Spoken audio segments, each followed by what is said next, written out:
மாரடைப்புனா என்னன்னா, நீங்க சொன்ன மாரி நம்ம ஹார்ட்டுக்கு போற அந்த பிளட் வெசல் அது பிளாக் ஆகுறனால ஹார்ட்டுக்கு பிளட் சப்ளை போய் சேராது. ஸோ இதனால நம்ம ஹார்ட் மசில்ஸ் அஃபெக்ட் ஆகும். ஹார்ட் மசில்ஸ் அந்த தசைகள் டெத் ஆகும். ஸோ இதுதான் ஹார்ட் அட்டாக். அந்த பெயின் வந்து ஒரு டல் ஏக்கிங் மாரி இருக்கும். ஓகே. அது வந்து கரெக்ட்டா இதுதான் லொகேஷன்னு அவங்களால சொல்ல முடியாது. கரெக்ட்டா வலி எங்க இருக்கு அப்படி கேட்டா, நெஞ்சு பகுதி ஃபுல்லா வலிக்குது அப்படி சொல்லுவாங்க. இல்லன்னா அவங்களுக்கு வந்து ஒரு டைட்னஸ் மாதிரி வரும். ஒரு ஹெவினஸ் மாதிரி வரும். கரெக்டா இந்த பாயிண்ட்ல தான் வலிக்குது அப்படின்னு சொல்ல முடியாது. ஸோ நம்ம வீட்டில் இருக்கும்போது கூட நமக்கு வந்து இப்போ ஒரு நெஞ்சு எரிச்சல் மாதிரி இருக்கு, இல்லை வந்து மேல் வயிறு வலியா இருக்கு அப்படின்னா நம்ம அசிடிட்டின்னு நினைச்சு விட்டுறக்கூடாது.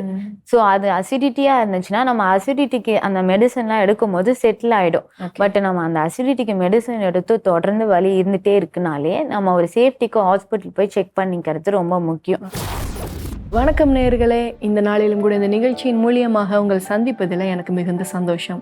ஸோ கடந்த வாரத்தில் இருதயத்தில் இருக்கிற இரத்த குழாய்களில் ஏற்படுகின்ற அடைப்பின் மூலமாக மாரடைப்பு உண்டாகுதுன்னு சொல்லி பார்த்தோம். வாங்க தொடர்ந்து அதை பற்றி பார்க்கலாம். ஸோ நிறைய பேத்துக்கு வந்து எந்த வயசில் வருதுன்னு முதல்லாம் வந்து வயசானவங்களுக்கு தான் வருதுன்னு சொல்லிட்டு இருந்தாங்க. இப்போ சின்ன வயசு பிள்ளைங்களுக்கு கூட ஹார்ட் அட்டாக் வருது, உடனேவே இறந்தும் போயிடுறாங்க. ஸோ இது வந்து என்ன மாதிரிலாம் காரணங்கள்னால, என்ன ரிஸ்க் ஃபேக்டர்னால இந்த மாரடைப்பு ஏற்படுது? ஸோ இப்போ இருக்கிற காலகட்டத்தில் யங் பீப்புளுக்கே ஹார்ட் அட்டாக் வருது. ஸோ இதோடைய முக்கியமான காரணம் நம்ம லைஃப் ஸ்டைல் சேஞ்சஸ் தான். ஸோ இப்போ அதிகமாக நம்ம வந்து ஃபிசிக்கல் ஆக்டிவிட்டியே இருக்கிறது இல்லை, அதிகமாக உட்காந்து தான் நம்ம அதிகமாக வேலை பார்க்குறோம். ஸோ அதே மாதிரி நம்ம டயட்டும் வந்து most of the time hotel food தான் எடுக்கிறோம். அது வழியாக நமக்கு நிறைய பேட் கொலஸ்ட்ரால் வருது. ஸோ இந்த பேட் கொலஸ்ட்ரால் அதிகமாக சேரும் போது கூடவே ஃபிசிக்கல் ஆக்டிவிட்டியும் இல்லைன்னா அதிகமாக கொழுப்பு சேர்ந்துட்டே இருக்கும். அதிக எக்ஸஸ் கொலஸ்ட்ரால் போய் நம்ம ரத்த குழாய்களை போய் அடைக்க ஆரம்பிக்குது. ஸோ அதுதான் அத்திரோஸ்க்ளீரோசிஸ் அப்படின்னு சொல்லுவாங்க. ஸோ இந்த மாதிரி புவர் லைஃப் ஸ்டைல்னால தான் இந்த அத்திரோஸ்க்ளீரோசிஸ் இல்லை ரத்த குழாய்கள்ல அடைப்பு அதிகமாக அதனால தான் வருது. வேற என்ன காரணம் இருக்கலாம்னா, குறிப்பா யங் ஏஜ்ல வந்து இந்த ஸ்மோக்கிங் வந்து ரொம்ப முக்கியமான ஒரு ரிஸ்க் ஃபேக்டர். ஸோ அதிகமா வந்து ஸ்மோக் பண்ணிட்டே இருக்கிறவங்க, ஸோ அவங்களுக்கு வந்து ஒரு ஓல்ட் ஏஜ்ல லங் கேன்சர் அந்த மாதிரி வருதுன்னு தான் அவங்க நினைச்சிட்டு இருப்பாங்க. ஆனா யங் ஏஜ்லயே கூட ரொம்ப முக்கியமா அவங்களுக்கு வந்து ஹார்ட் அட்டாக் வர்றதுக்கான வாய்ப்பு ரொம்ப அதிகம். ஸோ இதுவுமே நான் ஒரு பேஷண்ட் பார்த்தேன். அவருக்கு வந்து ஒரு 35 வயசு தான் இருக்கும். அவங்க வந்து அவங்களுக்கு எந்த ரிஸ்க் ஃபேக்டரும் கிடையாது, ஃபேமிலியில யாருக்கும் ஹார்ட் அட்டாக் கிடையாது, அவங்களுக்கு வந்து பிபி கொலஸ்ட்ரால் இல்லை வந்து சுகர் எந்த வியாதியுமே கிடையாது. பார்க்கவும் வந்து ரொம்ப குண்டாலாம் இருக்க மாட்டாங்க. ஆனா அவங்களுக்கு திடீர்னு வந்து நெஞ்சு வலின்னு போய் இசிஜி எடுத்து பார்த்தா அவங்களுக்கு ஹார்ட் அட்டாக். அவங்க வந்து ஆனா என்னன்னா ஒரு 5 years கிட்ட தொடர்ந்து நல்லா ஸ்மோக் பண்ணுவாங்க. ஸோ இது மட்டும் தான் அவங்களுக்கு ரிஸ்க் ஃபேக்டரா இருந்துச்சு. அவங்களுக்கு வந்து நம்ம போய் செக் பண்ணி பார்த்ததுல 2 ரத்த குழாய் கிட்ட ஃபுல்லா அடைச்சு இருந்துச்சு. அந்த அடைப்பையே எடுக்க முடியல, அவ்வளோ சிவியரா இருந்துச்சு. அவங்களும் டெத் ஆயிட்டாங்க. ஸோ எங்க ஏஜ்ல கூட இந்த ஸ்மோக்கிங்னால நமக்கு ஹார்ட் அட்டாக் வரலாம். ஸோ ஸ்மோக்கிங் வந்து ரொம்ப ரொம்ப முக்கியமான ஒரு ரிஸ்க் ஃபேக்டர். அதோட கூட நமக்கு அன்கண்ட்ரோல் டயபெட்டிஸ் வந்து ஒரு முக்கியமான ரிஸ்க் ஃபேக்டர். ஏன்னா நம்ம ஏற்கனவே டயபெட்டிஸ் பத்தி பார்க்கும்போது பார்த்தோம், டயபெட்டிஸா இருந்தாலும் சரி, ஹைப்பர் டென்ஷனா இருந்தாலும் இது நம்ம ரத்த குழாய்கள் பாதிக்கும். ஸோ ரத்த குழாய்களை போய் டேமேஜ் பண்ணும்போது அதுல வந்து இந்த ரத்த கட்டி போய் அதுல சேரும். இந்த கெட்ட கொழுப்புலாம் அந்த டேமேஜ்டு வெசல்ஸ்ல போய் அக்குமுலேட் ஆகி நமக்கு அந்த வெசல்ஸ் வந்து பிளாக் ஆகலாம். ஸோ அன்கண்ட்ரோல் டயபெட்டிஸும் ரொம்ப முக்கியமான ரிஸ்க் ஃபேக்டர். ஒரு ஹார்ட் அட்டாக் பேஷண்ட் வராங்க அப்படின்னா அவங்களுக்கு வந்து சுகர் நம்ம செக் பண்ணும்போது ஒரு 400 கிட்ட இருந்தா அவங்கள பிழைக்க வைக்கிறது ரொம்ப கஷ்டமா இருக்கும். ஸோ அவ்வளோ அதிகமா சுகர் இருக்கிறவங்களுக்கு அந்த ரத்த குழாயோட அடைப்பு ரொம்ப சிவியரா இருக்கும். நிறைய டைம் அவங்க டெத் ஆயிடுவாங்க. ஸோ அந்த அன்கண்ட்ரோல் டயபெட்டிஸ் ரொம்ப முக்கியம். ஸோ டயபெட்டிஸ் இருக்கலாம், டயபெட்டிஸ் ஹைப்பர் டென்ஷன் யாருக்கு வேணா இருக்கலாம். ஆனா கரெக்டா மெடிசன் எடுத்து அதை கண்ட்ரோல்ல வச்சுக்கணும், அன்கண்ட்ரோலா இருக்கவே கூடாது. கூடவே வந்து பாத்தீங்கன்னா சிலர் வந்து இந்த ஹார்மோன் தெரப்பிஸ் எடுப்பாங்க, ஓசிபி பில்ஸ் எடுப்பாங்க, இல்லைன்னா வந்து கொஞ்சம் வயதானவங்க HRD therapy, hormone replacement therapy இதெல்லாம் எடுப்பாங்க.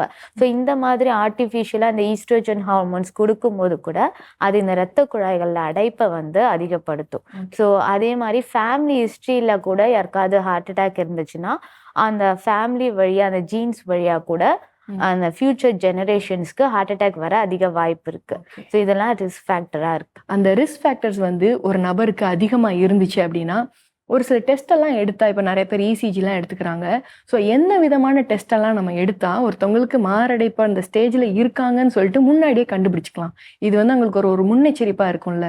ஸோ மாரடைப்பு நமக்கு வருமா இல்லையா, ஃபியூச்சரில் நமக்கு ஹார்ட் அட்டாக் வருமா இல்லையான்னு பார்க்கறதுக்கு நம்ம சில டெஸ்ட் எல்லாம் எடுத்து பார்க்க முடியும். ஸோ இதில் ஒரு முக்கியமான டெஸ்ட் தான் வந்து ஸ்ட்ரெஸ் டெஸ்ட் ஆர் ட்ரெட்மில் டெஸ்ட்னு சொல்லுவாங்க. ஸோ இதோட கான்செப்ட் என்னன்னு பார்த்தீங்கன்னா, இப்போ நம்ம ரத்த குழாய்களில் அடைப்பு ஏற்படுது இல்லையா, ஸோ நான் ஏற்கனவே சொன்ன மாதிரி கம்ப்ளீட் பிளாக் ஏற்படும் போது தான் நமக்கு ஹார்ட் அட்டாக் மேனிஃபெஸ்ட் ஆகும், அந்த சிம்டம்ஸ் வரும். ஸோ சம்டைம் வந்து ஒரு 70% 80% இல்லை 90% பிளாக் இருக்கும்போது கூட அவங்களால நார்மலா வாழ முடியும், சிம்டம்ஸே இல்லாம இருக்க முடியும். அவங்க அதிகமா வேலை செய்யாம எப்பவுமே ரெஸ்ட்லயே இருக்கிற பர்சனா இருந்தா எந்த சிம்டமும் இல்லாம இருக்க முடியும். அப்ப வந்து அவங்களுக்கு எப்பெல்லாம் அவங்க அதிகமா ஆக்டிவிட்டி அவங்களுக்கு இருக்கோ, எப்பெல்லாம் அவங்க வேலை செய்யறாங்களோ அந்த டைம்ல அவங்களுக்கு வந்து அந்த சிம்டம்ஸ் வரும். ஸோ இந்த ஸ்ட்ரெஸ் டெஸ்ட்ல என்ன பண்ணுவாங்கன்னா, அவங்க பாடியில வந்து இந்த இசிஜி லீட்ஸ்ல கனெக்ட் பண்ணிட்டு கண்டினியூஸா இசிஜி மானிட்டரிங் வச்சிருவாங்க. அதுக்கப்புறம் அவங்கள வந்து அந்த ட்ரெட்மில்ல வந்து நடக்க விடுவாங்க. ஸோ நான் ஏற்கனவே சொல்லியிருந்த மாதிரி நம்ம ஒரு ஆக்டிவிட்டி செய்யும் போது, நிறைய எக்ஸசைஸ் செய்யும் போது நம்ம ஹார்ட் ரேட் அதிகமாகும், ஹார்ட் அதிகமாக துடிக்கும். ஏன்னா நம்ம பாடி ஃபுல்லாவே நிறைய பிளட் தேவைப்படும் இந்த ஆக்டிவிட்டிக்கு. ஸோ ஹார்ட் வந்து அதிகமாக துடிக்கும் போது இப்போ ஹார்ட்டுக்கு நிறைய பிளட் தேவைப்படுது, ஆனா அந்த பிளட் கொடுக்க முடியாது. இந்த பிளட் வெசல் பிளாக்கா இருக்கும் போது பிளட் போய் சேராது. அப்போ அவங்களுக்கு அந்த சிம்டம்ஸ் மேனிஃபெஸ்ட் ஆகும். ஸோ இந்த மாதிரி சிம்டம்ஸ் வரும்போது இப்போ ட்ரெட்மில் நடந்துட்டு இருக்காங்கன்னா அவங்களுக்கு திடீர்னு செஸ்ட் பெயின் மாதிரி வரலாம், இல்லைன்னா அவங்களுக்கு அந்த இசிஜில சேஞ்சஸ் வரும். ஸோ அந்த ட்ரெட்மில் நடக்கும் போதே அந்த ஹார்ட் ரேட் அதிகமாக ஆகும்போது பிளட் சர்க்குலேஷன் கரெக்டாக போய் சேரலைன்னா அந்த மசில் பாதிக்கப்படும். மசில் பாதிக்கப்படுறதுடைய சேஞ்சஸ் தான் நமக்கு இசிஜியில் தெரியும். ஸோ அதை வச்சு இவங்களுக்கு வந்து கொரோனரி ஆர்டரி டிசீஸ் இருக்கு அப்படின்னு நம்ம சொல்லலாம். ஸோ அந்த பிளட் வெசல் பாதிக்கப்படுறது தான் கொரோனரி ஆர்டரி டிசீஸ் அப்படின்னு சொல்லுவாங்க. ஸோ அதை வச்சு நம்ம இவங்களுக்கு வந்து ஃபர்தராக டெஸ்ட் பண்ணி பார்த்துக்கலாம். ஆன்ஜியோ அந்த மாதிரி டெஸ்ட் பண்ணி இந்த ஹார்ட் அட்டாக் இவங்களுக்கு இருக்கா, அந்த பிளட் வெசல் பாதிக்கப்பட்டிருக்கா அப்படின்னு பார்க்கறதுக்கு ஃபர்தரா டெஸ்ட் பண்ணி நம்ம கன்ஃபார்ம் பண்ணிக்கலாம். வேற என்ன டெஸ்ட் பண்ணலாம் அப்படின்னா, சிடி கால்சியம் அப்படின்னு ஒரு டெஸ்ட் இருக்கு. ஸோ இது என்ன பண்ணும் அப்படின்னா, நம்ம பாடியில வந்து எங்கெல்லாம் ரத்த குழாய்கள் அடைப்பு இருக்கோ அந்த இடத்துல வந்து கால்சியம் போய் டெபாசிட் ஆகும். ஸோ இதை வந்து சிடி ஸ்கேன்ல பார்க்கும்போது நமக்கு வந்து அந்த ரத்த குழாயில இருக்க அடைப்பு வந்து நம்ம பார்க்க முடியாது சிடி ஸ்கேன்ல, ஆனா அந்த கால்சியம் டெபாசிட் ஆனது தெரியும். ஸோ இந்த ஹார்ட் பகுதியில கால்சியம் அதிகமா டெபாசிட் ஆயிருந்தா அப்ப அந்த ரத்த குழாயில அடைப்பு இருக்கலாம்னு சொல்லி இன்டைரக்டா நம்ம தெரிஞ்சுக்கலாம். ஸோ இது ரெண்டுமே வந்து ஸ்கிரீனிங் டெஸ்ட். 40 இயர்ஸ்க்கு மேல வந்து நம்ம இந்த டெஸ்ட் எடுத்து பார்த்துக்கலாம். ஸோ ஒன்ஸ் இந்த ஸ்கிரீனிங் டெஸ்ட்ல ஹார்ட் அட்டாக் இருக்கிறதுக்குரிய அந்த பிளட் வெசல்ல அடைப்பு இருக்கிறதுக்குரிய அறிகுறிகள் இருந்துச்சுன்னா ஃபர்தரா நம்ம ஆன்ஜியோ பண்ணி பார்த்துக்கலாம். ஸோ ஆன்ஜியோல என்ன பண்ணுவாங்க அப்படின்னு பார்த்தீங்கன்னா, நம்ம ரத்த குழாயில கையில இருக்கிற ஒரு பிளட் வெசல் வழியா டை விட்டு பார்ப்பாங்க. ஸோ இந்த டை வந்து ஹார்ட்ல இருக்கிற பிளட் வெசல் வழியா பாஸ் ஆகும். அப்போ வந்து எந்த ஒரு அடைப்பும் இல்லைன்னா ஃபுல்லா அந்த டை பாஸ் அவுட் ஆகி போயிடும். இது வந்து கண்டினியூஸா வந்து ஒரு எக்ஸ்ரே மிஷின் வச்சு படம் பிடிப்பாங்க. ஸோ சப்போஸ் அதுல பிளாக் இருக்கு அப்படின்னா அந்த டை வந்து அந்த இடத்துல பாஸ் அவுட் ஆகாது, அந்த பிளாக் நமக்கு தெரியும். ஸோ இதை வச்சு நம்ம ஹார்ட்ல வந்து அடைப்பு இருக்கா இல்லையான்னு நம்ம பார்த்துக்கலாம். ஸோ எல்லாருக்குமே ஆஞ்சியோகிராஃபி பண்ண முடியாது. ஸோ யாருக்கெல்லாம் சிம்டம் இருக்கு, செஸ்ட் பெயினே இருக்கு, நல்லாவே அந்த சிம்டம் இருக்குன்னா டைரக்டா ஆஞ்சியோகிராஃபி பண்ணிக்கலாம். ஆனா எந்த அறிகுறியுமே இல்லை, ஒரு நார்மலான பர்சன் இருக்காங்க, அவங்களுக்கு ஃபியூச்சர்ல ஹார்ட் அட்டாக் வருமா இல்லையான்னு பார்க்கணும்னா இந்த ஸ்ட்ரெஸ் டெஸ்ட் இல்லைன்னா சிடி கால்சியம் பார்க்கலாம். இதுவே வந்து பொதுவா ஜஸ்ட் நம்ம நிறைய பேர் நம்ம என்ன மிஸ்டேக் பண்ணுவோம்னா, நமக்கு வந்து ஹார்ட் அட்டாக் இருக்கா இல்ல ஃபியூச்சர்ல வருமானு பார்க்க டைரக்டா இசிஜி எடுத்து பார்ப்போம். ஆனா அப்ப இசிஜில எந்த சேஞ்சஸுமே தெரியாது, ஏன்னா அவங்க ரெஸ்ட்ல தான் இருக்காங்க. ஸோ அப்ப ஹார்ட்டுக்கு நார்மலா பிளட் சர்க்குலேஷன் போது அந்த அடைப்பு இருந்தா கூட இசிஜில எந்த சேஞ்சஸும் தெரியாது. ஸோ நம்ம இந்த ஸ்ட்ரெஸ் டெஸ்ட் அந்த மாதிரிலாம் பண்ணி பார்க்கும்போது தான் இசிஜில சேஞ்சஸ் தெரியும். அதே மாதிரி வேற என்ன டெஸ்ட் பார்க்கலாம்னா சிடி ஆஞ்சியோகிராஃபி அப்படின்னு இருக்கு. கொரோனரி ஆஞ்சியோகிராஃபில பிளட் வெசல் வழியாவே டைரக்டா நம்ம வந்து அந்த டை விட்டு நம்ம மானிட்டர் பண்ணது மாதிரி. இது வந்து ஜென்ரலா வந்து இன்ஜெக்ஷன் மாதிரி அந்த டையை வந்து கொடுத்துருவாங்க. அப்ப பாடி ஃபுல்லா அந்த டை போகும், ஹார்ட்டுக்கும் போகும். ஸோ அதை வந்து சிடி ஸ்கேன்ல படம் பிடிச்சு பார்த்துக்கலாம். ஸோ இதுவுமே நம்ம பண்ணும்போது அந்த பிளட் வெசல் அடைப்பு இருக்கான்னு பார்த்துக்கலாம். இல்லை எம்ஆர்ஐ ஸ்கேன் கூட இருக்கு, ஸோ அது வழியாகவும் நம்ம பார்த்துக்கலாம். இல்லை நார்மலா எக்கோ ஸ்கேன் எடுக்கும்போது கூட இன்டைரக்டா நம்ம தெரிஞ்சுக்கலாம். இந்த ஹார்ட் மசிலோட பம்பிங் எப்படி இருக்குன்னு பாக்குறது எக்கோல தெரியும்.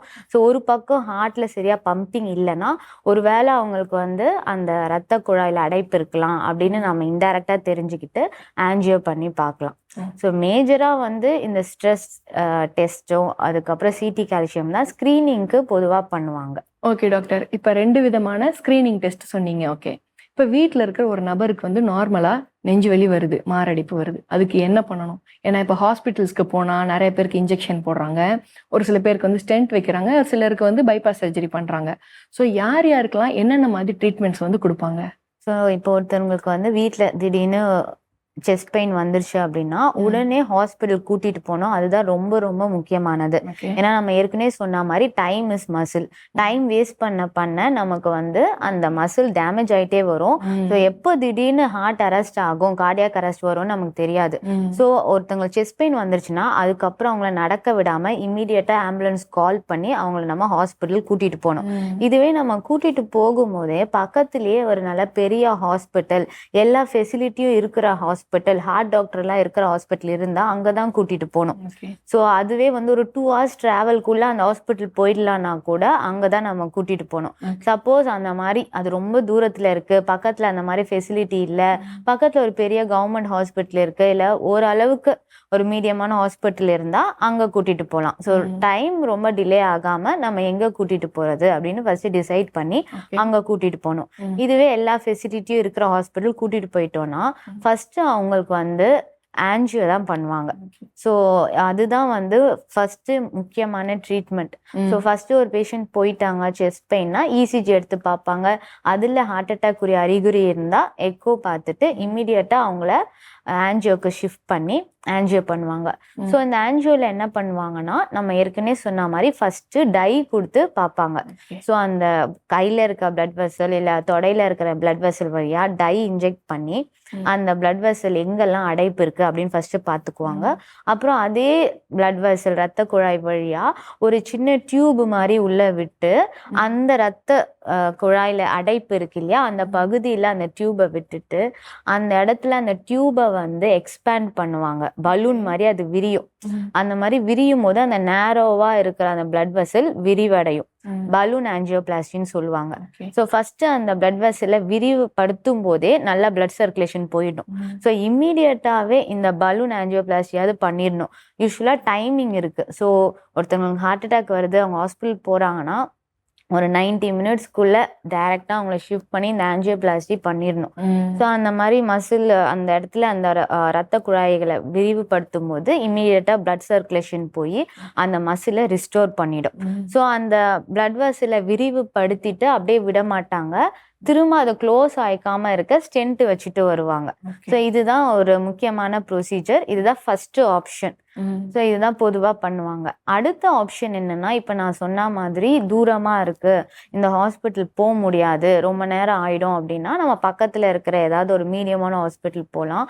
அங்க வந்து இந்த ஃபெசிலிட்டி இல்ல, ஹார்ட் டாக்டர் இல்ல அப்படின்னா இன்ஜெக்ஷன்ஸ் கொடுப்பாங்க. த்ரோம்போலைசிஸ் அப்படின்னு சொல்லுவாங்க. இப்ப அந்த ரத்த குழாயில இருக்க அடைப்பை கரைக்கக்கூடிய இன்ஜெக்ஷனும் கொடுப்பாங்க. அதுக்குமே ஒரு டைம் லிமிட் இருக்கு. ஸோ இம்மீடியட்டா அந்த ஹாஸ்பிட்டல் போனா ஒரு 30 minutesக்குள்ள அந்த இன்ஜெக்ஷன் கொடுத்துடணும்.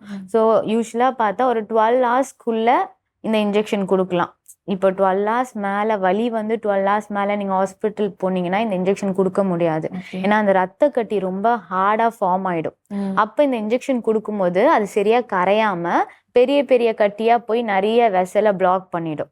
ஸோ அந்த இன்ஜெக்ஷனுமே ஒரு குறிப்பிட்ட டைம்குள்ள கொடுத்தாதான் அது யூஸ்ஃபுல்லா இருக்கும். ஸோ இந்த சில நேரத்துல என்ன பண்ணுவாங்கன்னா, இந்த இன்ஜெக்ஷன் கொடுத்துட்டு கூட அடுத்து இந்த ஸ்டென்ட் வைக்கிறதுக்கு ஹாஸ்பிட்டல ஷிஃப்ட் பண்ணுவாங்க. அந்த மாதிரியும் பண்ணலாம். ஸோ பேசிக்கா ஃபர்ஸ்ட் ஆப்ஷன் வந்து நம்ம ஆன்ஜியோ பண்ணி ஸ்டென்ட் வைக்கிறது. அந்த ஆப்ஷன் நமக்கு கிடைக்கவே இல்லை, பக்கத்துல ஃபெசிலிட்டியே இல்லை அப்படின்னா நம்ம இன்ஜெக்ஷன் கொடுத்துக்கலாம். சில டைம் வந்து நம்ம இந்த ரத்த குழாயில அடைப்பு இருக்கும்போது நம்ம ஆன்ஜியோ பண்ணி பார்த்தா நிறைய ரத்த குழாயில அடைப்பு இருக்கும். 2 or more பிளட் வெசல் வந்து பிளாக் ஆயிருக்கும். ஸோ அந்த மாதிரி நேரத்துல வந்து சில டைம் அந்த பலூன் ஆஞ்சியோபிளாஸ்டி மட்டும் பண்ணிட்டு பைபாஸ் சர்ஜரிக்கு ரெஃபர் பண்ணுவாங்க. ஸோ இந்த பைபாஸ் சர்ஜரியில என்ன பண்ணுவாங்கன்னா, நம்ம உடம்புல இருக்கிற ஒரு பிளட் வெசல், ஏதாவது தொடையில இருக்கிற ஏதாவது ஒரு பிளட் வெசலை கட் பண்ணி எடுத்துட்டு அதை வந்து இந்த ரத்த குழாயில ரத்த குழாயில அடைப்பு இருக்கு இல்லையா, அந்த அடைப்புக்கு கீழே இருக்கிற போர்ஷனையும் ஒரு நார்மலான ஒரு பெரிய வெசலையும் கனெக்ட் பண்ணுவாங்க. ஸோ அயோட்டா அந்த மாதிரி ஒரு பெரிய வெசல் இருக்கு, அதுல இருந்து இந்த ஹார்ட் வெசல் பிளாக் இருக்கிற பகுதிக்கு கீழே கனெக்ட் பண்ணா அதுல இருந்து டைரக்டா பிளட் வந்து ஹார்ட்டுக்கு போயிடும். ஸோ அந்த பிளாக்கை பைபாஸ் பண்ணி ஒரு பாத்வேவை கிரியேட் பண்றாங்க, ஒரு பிரிட்ஜ் மாதிரி. ஸோ அதுதான் பைபாஸ் சர்ஜரி. ஸோ ஒரு 2 வெசலுக்கு மேல பிளாக் இருக்கு, இல்ல அந்த பிளாக்கே ரொம்ப திக்கா இருக்கு, அதை எதுவுமே பண்ண முடியல அப்படின்னா இந்த பைபாஸ் சர்ஜரிக்கு ரெஃபர் பண்ணுவாங்க. ஸோ இந்த பைபாஸ் சர்ஜரி வந்து ரொம்ப வந்து பெனிஃபிஷியல். ஏன்னா இது வந்து நிறைய நாள் அவங்களால வந்து திரும்ப ஹார்ட் அட்டாக் வராம சர்வைவ் பண்ண முடியும். ஸோ ஒரு 5 to 10 years வரைக்கும் கூட பேஷண்ட்ஸ் நார்மலா இருக்க முடியும். 10 years மேல கூட பைபாஸ் சர்ஜரி சக்சஸ்ஃபுல்லா பண்ணிட்டா 10 years மேல கூட அவங்க ஹார்ட் ஃபங்க்ஷன் ரொம்ப நல்லாவே இருக்கும். ஆனா இப்ப ஸ்டென்ட் வச்சிடறாங்க வச்சுக்கோங்களேன், இப்போ பொதுவா அந்த ஸ்டென்ட்டே வந்து ஒரு ஃபாரின் ஆப்ஜெக்ட் தான். ஸோ அதுல போய் ரத்த கட்டி ஃபார்ம் ஆகிறதுக்கும் இல்ல கொழுப்பு போய் அடைக்கிறதுக்குலாம் அதிக வாய்ப்பு இருக்கு. அதனால ஒருத்தவங்களுக்கு ஸ்டென்ட் வச்சுட்டா அவங்களுக்கு கண்டினியூஸா மெடிசின்ஸ் கொடுப்பாங்க. இந்த மெடிசின்ஸ் என்ன பண்ணுனா, டெய்லி இந்த மெடிசின் எடுத்துக்கணும். இது வந்து அந்த ரத்த கட்டி அந்த ஸ்டென்ட்ல ஃபார்ம் ஆகாம ப்ரிவென்ட் பண்ணும், பிளட்டை தின் பண்ற ஏஜென்ட்ஸ் மாதிரி. ஸோ இதை வந்து இந்த ஸ்டென்ட் வச்சிருக்கவங்க ஒரு வேளை கூட மெடிசினை மிஸ் பண்ணக்கூடாது, ஒரு வேளை தாமதமா கூட எடுக்கக்கூடாது, மிஸ் பண்ணிடக்கூட கூடாது. அப்படி பண்ணா கூட 1 or 2 daysல கூட திரும்பவும் அவங்களுக்கு ஹார்ட் அட்டாக் வர வாய்ப்பு இருக்கு. அதுவும் அந்த ஸ்டென்ட்ல வந்து பிளாக் ஆச்சுன்னா இன்னும் ரொம்ப கஷ்டம், அவங்கள காப்பாத்துறது ரொம்ப கஷ்டம். அதனால ஸ்டென்ட் வச்சா இது ஒரு சைடு எஃபெக்ட் இருக்கு, நம்ம கண்டினியூஸா மெடிசின்ஸ் எடுக்கணும், ஸ்டென்ட் பிளாக் ஆகாம பாத்துக்கணும். ஆனா பைபாஸ் சர்ஜரியில அந்த மாதிரிலாம் கிடையாது. ஸோ அது நார்மலான நம்ம பாடியில இருக்கிற டிஷ்யூனால அதுல அடைப்பு வர்றதுக்கான வாய்ப்பு எல்லாமே கம்மி தான். ஸோ இந்த ஆப்ஷன்ஸ் எல்லாமே ஹார்ட் அட்டாக் பேஷண்ட்க்கு இருக்கு. ஓகே டாக்டர், இந்த மாரடைப்பு அப்படிங்கிறது உயிருக்கு வந்து ரொம்பவே ஒரு ஆபத்தான நோயா இருக்குது. ஸோ இதை வந்து எப்படி ப்ரிவென்ட் பண்ணலாம்? அதுக்குரிய டயட் பிளான்ஸ் இல்லை வேற ஏதாவது லைஃப் ஸ்டைல் ஏதாவது ஃபாலோ பண்ணணுமா? நீங்க என்ன அட்வைஸ் பண்றீங்க? ஸோ இப்போ இருக்கிற life style, poor life style, sedentary life style, இதனால தான் நிறைய பேருக்கு மாரடைப்பு வர அதிக வாய்ப்பு இருக்குன்னு நம்ம சொல்லியிருந்தோம். ஸோ நம்ம டயட்டை ஃபர்ஸ்ட் எடுத்துக்கிட்டோம் அப்படின்னா அதிகமாக வெளியே ஃபுட்டு சாப்பிட்றத அவாய்ட் பண்ணணும். ஸோ இந்த வெளியே ஃபுட்ல எல்லாமே டிரான்ஸ் ஃபேட் அப்படின்னு ஒன்று இருக்கும், அது ரொம்பவே கெட்ட கொழுப்பு.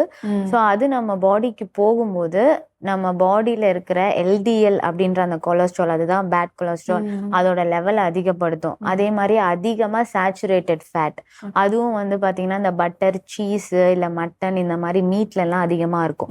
இதுவும் நம்ம பாடியில அதிகமா சேரும் போது இது அந்த LDLன்ற கொலஸ்ட்ராலை அதிகப்படுத்தும். இது வந்து கெட்ட கொலஸ்ட்ரால். ஸோ உடம்புல வந்து கெட்ட கொழுப்பு, நல்ல கொழுப்பு அப்படின்னு இருக்கு. ஸோ LDL அப்படின்றது பேட் கொலஸ்ட்ரால், HDL அப்படின்றது குட் கொலஸ்ட்ரால். இது என்ன பண்ணும் அப்படின்னா, இந்த LDL அதிகமா நம்ம பாடியில இருந்தா அது நம்ம ஹார்ட் பிளட் வெசல்ல போய் படிய ஆரம்பிச்சிடும். உடம்புலயே கூட இல்ல ஹார்ட்ல கூட இருக்கிற பிளட் வெசல்ல இந்த கெட்ட கொழுப்பு போய் படிய ஆரம்பிச்சிடும். கொஞ்சம் கொஞ்சமா அது சேரும் போதுதான் நமக்கு அடைப்பு வருது. இதே நம்ம பாடியில நல்ல கொழுப்பு, அந்த HDL அதிகமா இருந்துச்சுன்னா அது அந்த கெட்ட கொழுப்பை எடுத்துட்டு போய் அந்த ஹார்ட்ல படியுதுன்னா அந்த பிளட் வெசல்ல அதை எடுத்துட்டு போய் லிவர்ல சேர்த்து அதை எலிமினேட் பண்ணும். ஸோ அந்த கெட்ட கொழுப்பு போய் அந்த பிளட் வெசல் அடைக்க பார்க்கும், நல்ல கொழுப்பு அந்த அடைப்பை எடுத்துட்டு போய் எலிமினேட் பண்ணும். ஸோ அதனால நமக்கு வந்து அந்த குட் கொலஸ்ட்ரால் நார்மலா இருக்கணும். பேட் கொலஸ்ட்ரால் இருக்கிற டயட், ஸோ வெளியே ஃபுட்டு சாப்பிடும் போது ஒரு ஆயிலை நம்ம அதிகமாக ரீயூஸே பண்ணக்கூடாது. வீட்டில் நம்ம குக் பண்ணாலும் சரி ஆயிலை ரீயூஸ் பண்ணக்கூடாது, அதை டிஸ்கார்ட் பண்ணிடணும். அதே மாதிரி வெளி ஃபுட்ல கண்டிப்பாக அவங்க ரீயூஸ் பண்ணிகிட்டே இருப்பாங்க. அதனால அந்த கெட்ட கொழுப்பு தான் அதிகமாக நம்ம பாடியில் சேரும். ஸோ நம்ம நல்ல கொழுப்பை அதிகப்படுத்தணும் அப்படின்னா வீட்டில் நம்ம வந்து வெஜிடபிள் ஆயில்ஸ் வந்து வீட்லேயே நம்ம குக் பண்ணி சாப்பிடலாம். இந்த வெஜிடபிள் ஆயில்ஸ்லாம் வந்து நமக்கு வந்து நல்ல கொலஸ்ட்ரால் அதிகமாக நம்ம பாடியில் போய் சேரும். ஸோ எந்த மாதிரி ஆயில் நம்ம யூஸ் பண்ணலாம்னா, சன்ஃப்ளவர் ஆயில் இல்லை சாஃப்ளவர் ஆயில் இல்லை ஆலிவ் ஆயில், இது எல்லாமே வந்து நம்ம பாடியில் அந்த நல்ல கொழுப்பை அதிகப்படுத்தும். அதே மாதிரி நம்ம ஃபிஷ் அதிகமாக சேர்த்துக்கும் போதும் இந்த நல்ல கொழுப்பு அதிகமாக நம்ம பாடியில் சேரும்.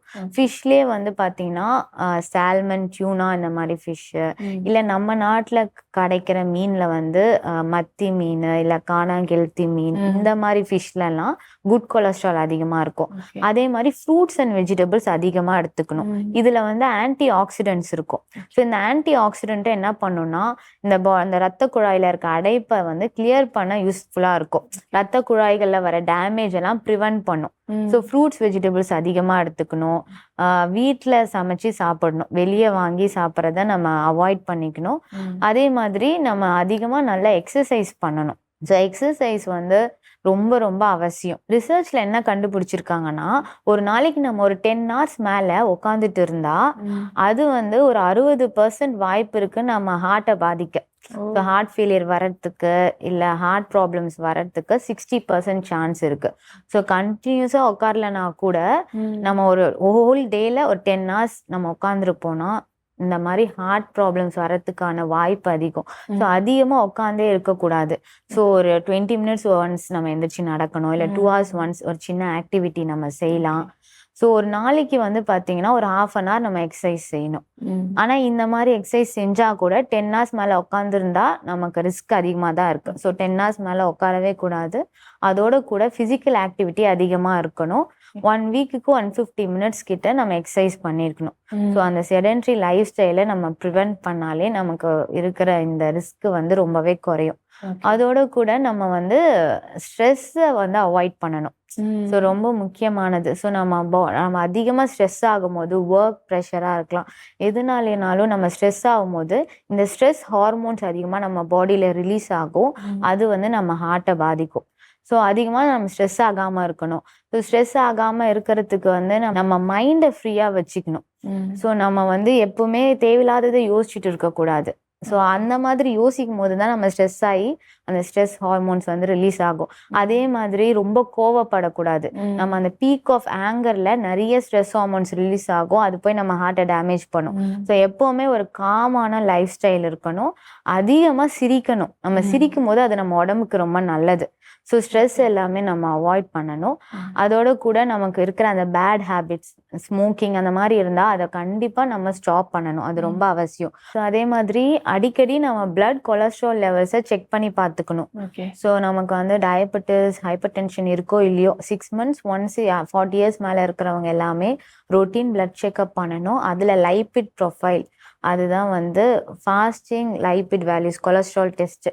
ஸோ அதை நம்ம செக் பண்ணி பார்க்கும்போது நமக்கு இந்த HDL கொலஸ்ட்ரால் அதிகமாக இருக்கான்னு பார்க்கணும், LDL கம்மியாக இருக்கணும்.